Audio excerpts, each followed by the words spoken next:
ये शब्द सहज बोध में बना दिए हैं, तो इनका भी हमें शोधन कर लेना चाहिए, क्योंकि भाष्यानुसारेण अतोलोपा करने के बाद ही हमें द्वित्व करना चाहिए, क्योंकि अभ्यास के उत्तरखंड में अभाव यहाँ पर मिलने वाला नहीं है।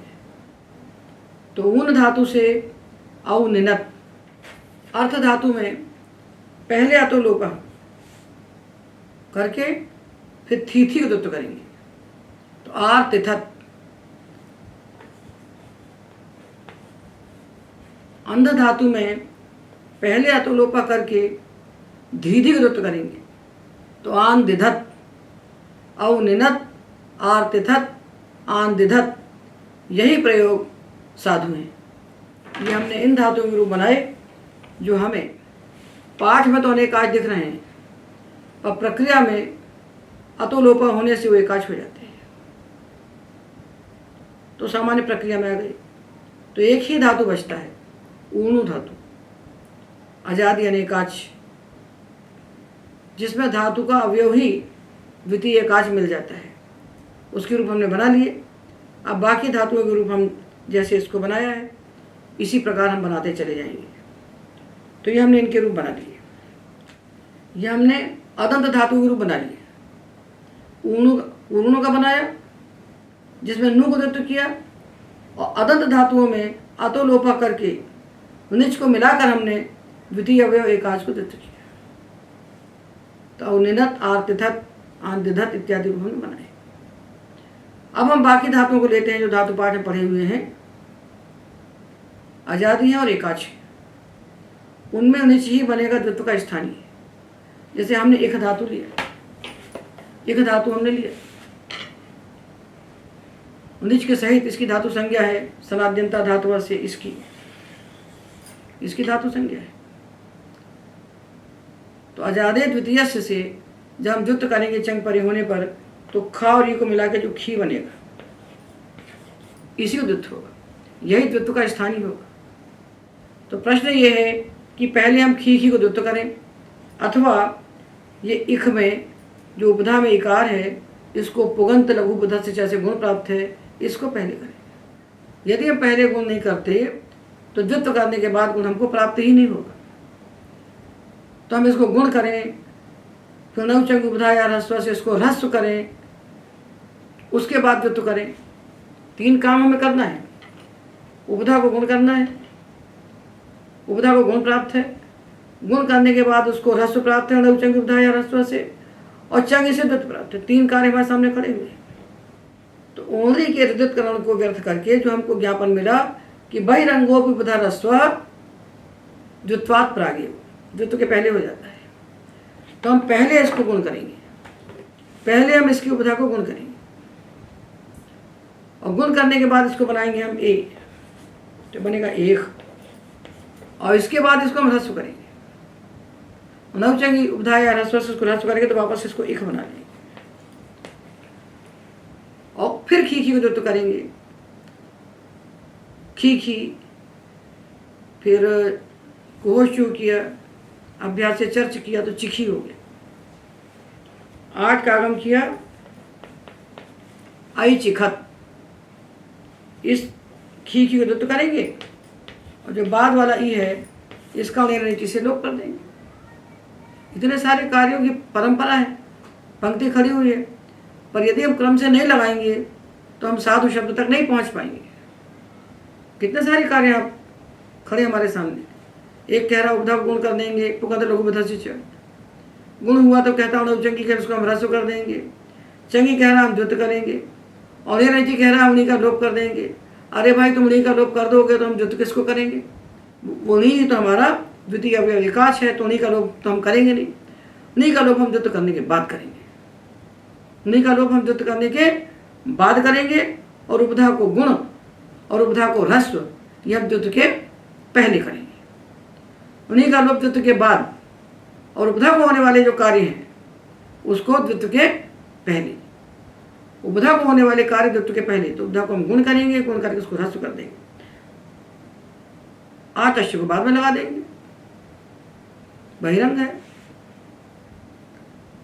तो आई चिखत बन गया। अब देखिए ऐचिखत तो बन गया।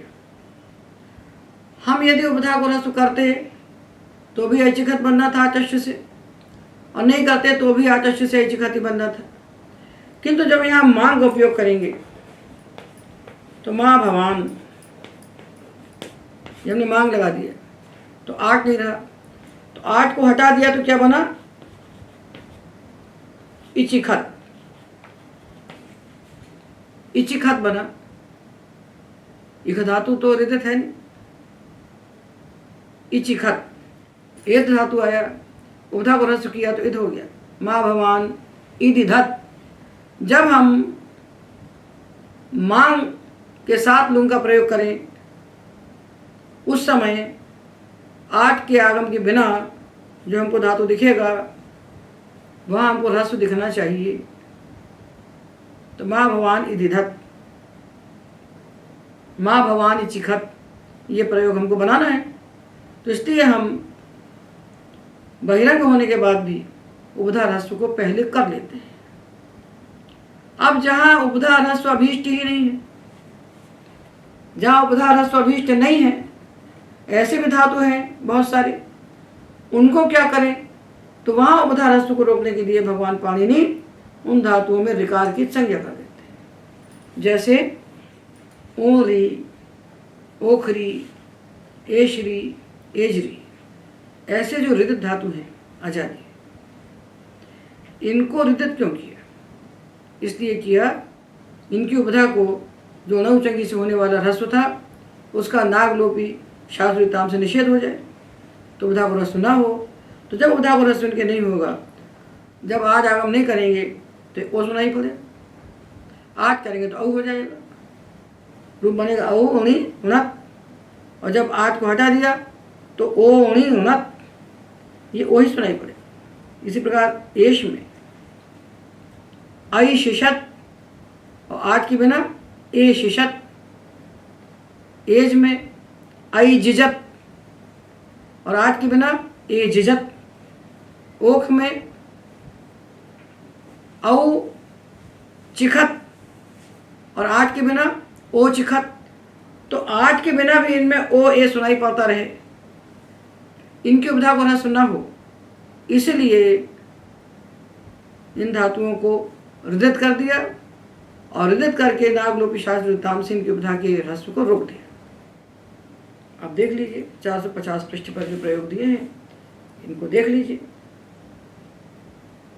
औचिखत और इचिखत, एक बार आठ को लगा कर रूप बनाएंगे, एक बार आठ के बिना बनाएंगे।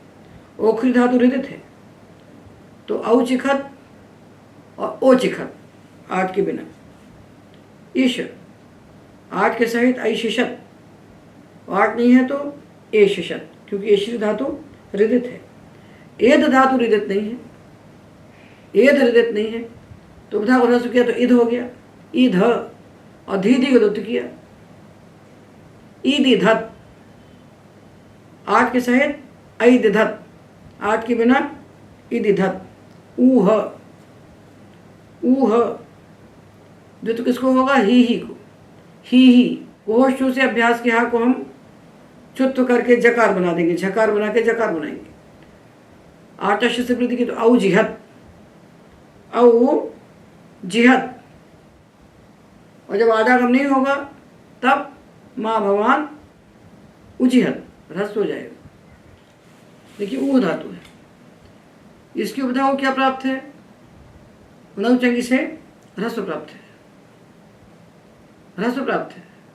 इसको हम कर लेंगे तो बन जाएगा उह, उह, और फिर ही दुत्त करेंगे, ही करके बन जाएगा, ही दुत्त करेंगे। कोशो किया, अभ्यास से चर्च किया तो जिही बन गया। उसके बाद उत्तरखंड में जो निषेध का लोप किया, आटस्य से वृद्धि की तो औ जिहत, और जब आदागम नहीं हुआ मांग के योग में तो उजिहत। उस समय हमको ह्रस्व सुनाई पड़ना चाहिए, उजिहत। इसलिए उपधा कार्य करने के बाद ही हम दूसरा कार्य करेंगे। उपधा कार्य हम बलवत, उपधा कार्य बलवान है, इसलिए हम उपधा कार्य करेंगे। और कहाँ सुनाई पड़ेगा? जब मांग कि योग में हम आदागम नहीं करेंगे तो हमको उजियत सुनाई पड़ेगा, और आज के साथ तो औजियत बन ही जाएगा, ह्रस्व हो चाहे दीर्घ हो। तो इसलिए माँ भवान इदिधत, माँ भवान उजिहत, यहाँ ह्रस्व होगा, किंतु माँ भवान ओ ऋणत, माँ भवान ओ चिखत, यहाँ पर ओ ही सुनाई पड़ेगा। तो जहाँ अभ्यास में ह्रस्व सुनाई पड़ना हमारा बीच नहीं है, वहाँ पर उन धातुओं को भगवान पाणिनि ने हृदित कर दिया है और उपधा के ह्रस्व को रोक दिया है। ईक्ष, ईक्ष में जो ई है ये उपधा में नहीं है। ईक्ष में जो इकार सुनाई पड़ रहा है उपधा में नहीं है, इसलिए यहाँ उपधा का कोई कार्य नहीं करना। तो द्वित्व किसको होगा? क्षी क्षी, क्षी क्षी होगा। और क्षी में हलादि शेषा करेंगे तो का बचेगा, आदि हले का, उसको कोश जो किया तो चा हो गया। आई चिक्षत, आई चिक्षत, 451 पृष्ठ पर देखिए। उज्झ, जकार और झकार के साथ मिला लीजिए उन्हीं को। पहला अच हुआ उ और दूसरा हुआ जा झा और निच का ई, ये द्वितीय अवयव का हुआ। और हरादि शेष से ये बच गया, उसका लोप हो गया, ये बचा। अभ्यास बचा जी, और आगे आया ये जी, और आगे क्या है? जा और झा। आगे जा झा था और ई का लोप हो गया नीचे से। औ जिझत, झीझी उदित हुआ, इसको देखिए, इसको उदित हुआ, इसको उदित हुआ। हलादि शेष से जा बचा तो जी बच गया। उत्तरखंड में जो ये था इसके ई का निरंतर लोप कर दिया। औ जिझत, औ जिझत। तो अट, अतुपधाया से वृद्धि की उपधा को, औनव चंगी से उसको ह्रस्व किया तो अट बन गया। और टीटी को द्वित्व किया, आठ का आगम किया, आठ इटत। द्वित्व करने के बाद जो उत्तरखंड होगा, उत्तरखंड में जो नी का ई दिखाई पड़ेगा उसका हम ले रहे हैं कैसे लोप करेंगे द्वित्व करने के बाद, पहले नहीं करेंगे। तो आठ इटत, अत से आत इतत। तो ये हमने दोनों प्रकार के धातुओं का विचार कर लिया, जो हृदित हैं और जो हृदित नहीं है। हृदित धातुओं में हम उपधा को ह्रस्व नहीं करेंगे, और जो हृदित नहीं है उनमें उपधा को जो भी कार्य प्राप्त है उसको करने के बाद फिर उपधा को ह्रस्व कर देंगे।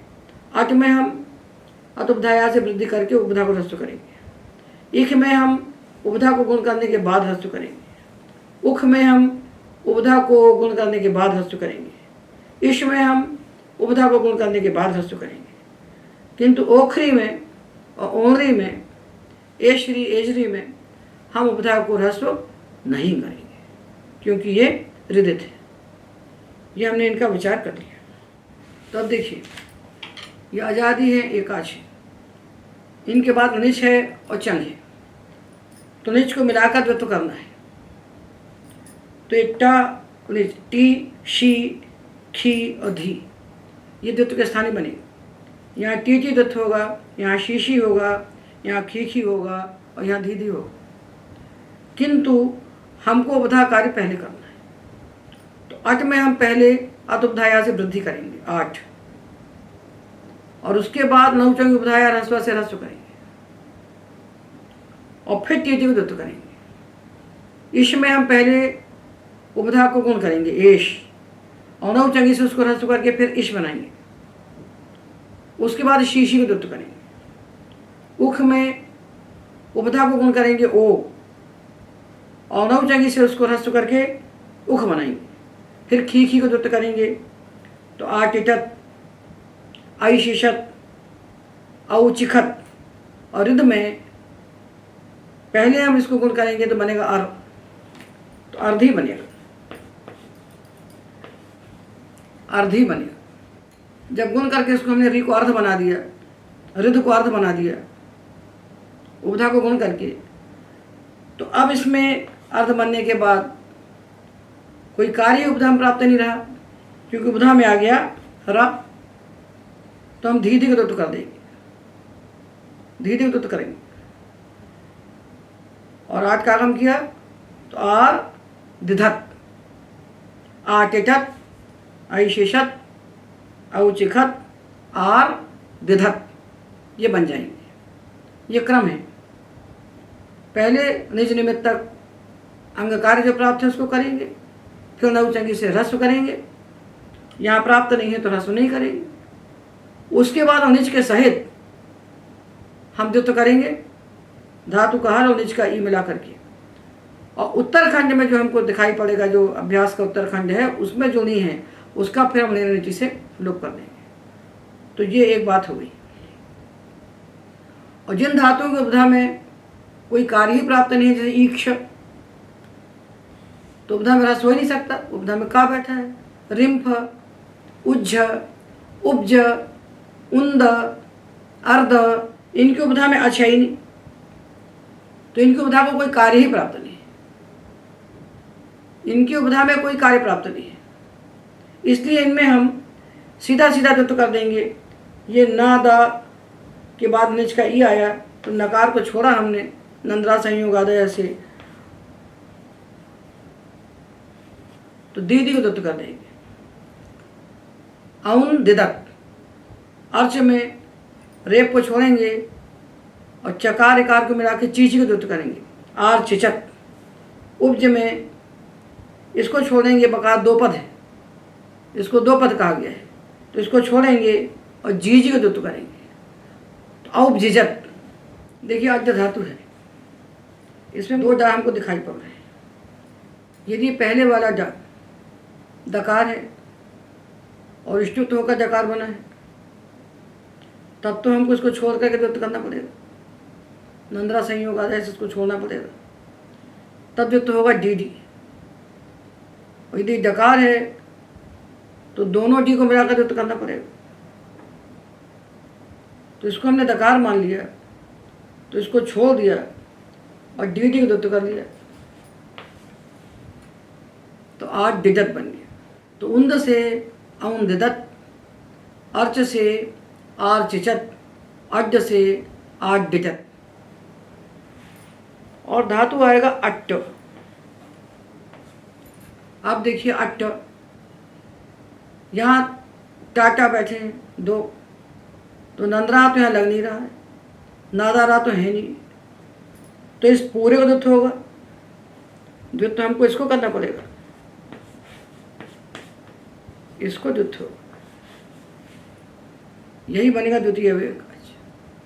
जब इसको द्वित्व हुआ तो हलादी शेषा से ये बच गया टी, और ये ऐसे ही रह गया। आ टिट्टत, आ टिट्टत बनेगा। यदि इसको दो पद मानेंगे तो आ डिड्डत बनेगा, और दो पद मानेंगे तो आ डिडत बनेगा। और ये तो टकार दिख ही रहा है यहाँ, इसके लिए तो कोई प्रतिषेध है नहीं। तो ये टकार, दो टकार और इकार को मिलाकर हमारा द्वितीय अवयव एकाच बन रहा है। इसको हम द्वित्व करेंगे। द्वित्व करेंगे तो पहला हमने शेष बचाया टी, तो टी बच गया, और दूसरे में जो टी टी है इसमें ई का हमने नीचे से लोप कर दिया, और इसके आगे चंग और टी मिल गया, तो आ टिट्टत।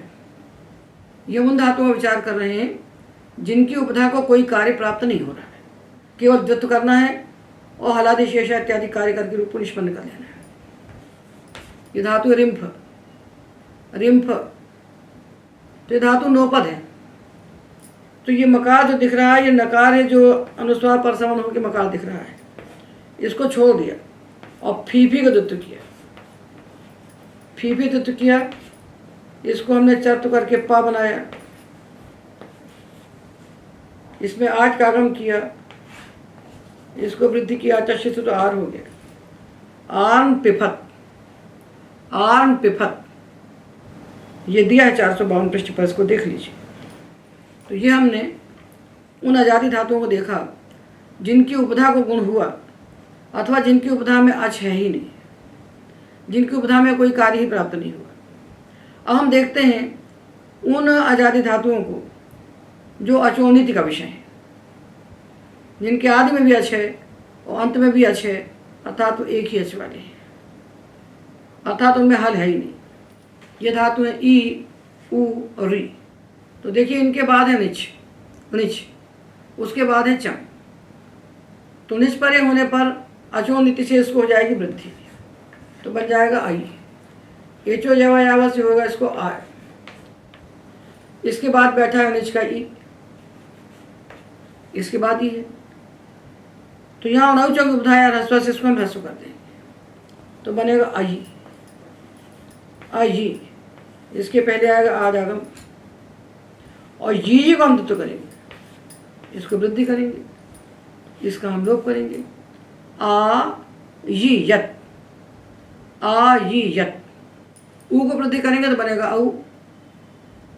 आवादेश किया तो आव, उपधा को ह्रस्व किया तो अब उस पर निज का ई मिलाया तो वी बना। ये वी है, वी है द्वित्व का स्थान, इसको द्वित्व होगा वी।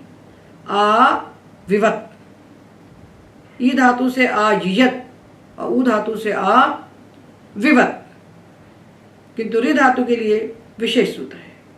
अब रि धातु से हमने निज किया तो यहाँ अचोनिति से वृद्धि नहीं होती, यहाँ विशेष सूत्र आता है अर्ति री व्ली री क्नुई क्षमाई याताम पुंगड़म। अर्ति री व्ली री क्नुई क्षमाई याताम पुंगड़म, इसको पुक का आगम हो जाता है निज परे होने पर। अब रि धातु का रिप बन गया तो ऋदुपद हो गया, तो पुगंत लघु बध से जैसे इसको गुण हो गया तो बन गया अर्प। अब ये धातु बन गया अर्पी, अर्पी हो गया। तो इसका द्वितीय अवयव एकाच बना जो पी, रेप को छोड़ दिया तो पीपी दुत्थ हुआ। नंद्रा संयोग आदाय से रेप को छोड़ा तो पीपी को दुत्थ हुआ। इसकी का हमने लोप किया और यहाँ आजागम किया। आर पिपत, रि धातु से आर पिपत, अर्पयति आर पिपत। अभी विशेष धातु एक है इंग अध्ययनी, इसके बाद हमने निच लगाया, उसके बाद चंग है, चंग परक निच है। तो निच को निमित्त मानकर क्या कार्य हो रहा है और चंग परक निच को मानकर क्या कार्य हो रहा है, इन दोनों का हम विचार करेंगे। तो निच परे होने पर इंग धातु को क्रींग जी नाम नौ से आत्व हो जाता है। तो जब इसको आ हो गया तो यह आकारांत बन गया। जब आकारांत बन गया तो अर्ति रीवली सूत्र से इसको पुक का आगम हो गया, इसमें लगाया अनिच तो बन गया पी। तो पीपी द्वित्व किया और नित्यम अधिपूर्व, इन अध्ययन धातु नित्यम अधिपूर्व होता है तो अध्या पिपत, इसका लोप हो जाएगा, आत लग जाएगा, अध्यापिपत। जब हमने इंग धातु को आत्व किया तो आत्व पक्ष में पुगागम हुआ और पीपी को द्वित्व किया तो अध्यापिपत बन गया। इंग धातु अधि के साथ ही बोला जाता है, नित्यम अधिपूर्व, तो अध्यापिपत बना। यह हमने निच को निमित्त मानकर होने वाले कार्य का विचार किया आत्व का। अब हम इस इंग धातु के लिए विचार करते हैं चंग परक निच परे होने पर होने वाला कार्य। यह अनौच संश्चंगो हो, पुस्तक में 453 पृष्ठ पर है, द्वितीय भाग में। अनौच संश्चंगो हो इंग अध्ययन धातु है, इसके बाद निच हो, उसके बाद चंग हो, अतः चंग परक निच हो। तो इस इंग धातु को चंग परक निच परे होने पर और सन परक निच परे होने पर विकल्प से गांग आदेश होता है, तो इसको गांग आदेश हो गया। गा आदेश करने से आकारांत हो गया। क्रींग जी नाम नौ से आदेश किया था तब भी आकारांत हुआ था, वहां ही पुगागम किया था, यहाँ भी पुगागम किया। वहां हमने आप बनाया था, आप, और यहाँ बनाया गाप। इसको ह्रस्व करके हमने बनाया गप, इसको बनाया अप। भेद क्या है कि इस गप में जब हमने निच को लगाया और अप में निच को लगाया तो ये धातु बना आजादी अनेकाच और ये रह गया हलादी। तो आजादी अनेकाच धातु के द्वितीय अवयव एकाच को हमने पीपी को द्वित्व किया, यहाँ हम पीपी को द्वित्व करेंगे और यहाँ हम गप गप को द्वित्व करेंगे।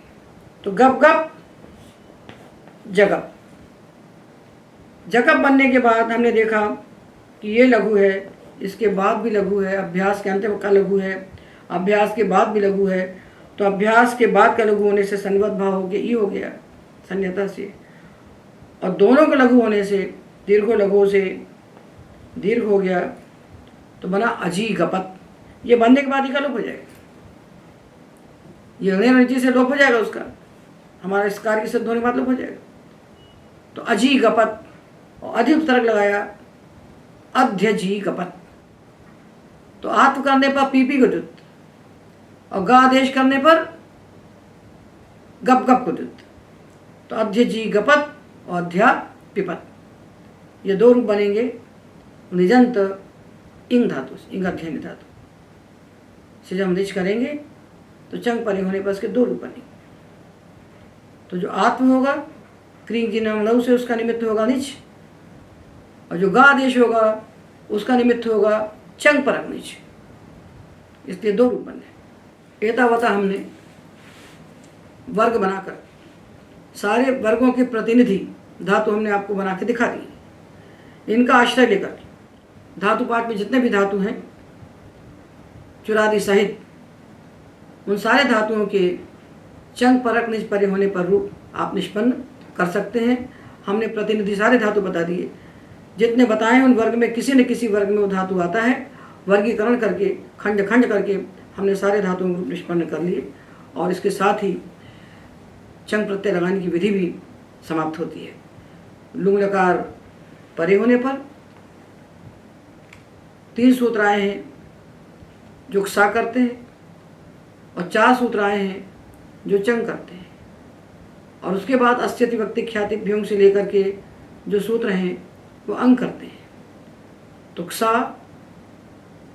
अंग और चंग, इन तीनों प्रत्ययों को हमने लगा लिया। अब जो धातु बच गए हैं इन तीनों से, उन धातुओं के लुंग लकार के रूप बनाने के लिए हम शेष प्रत्यय लगाएंगे। आज के व्याख्यान में एतावदेव।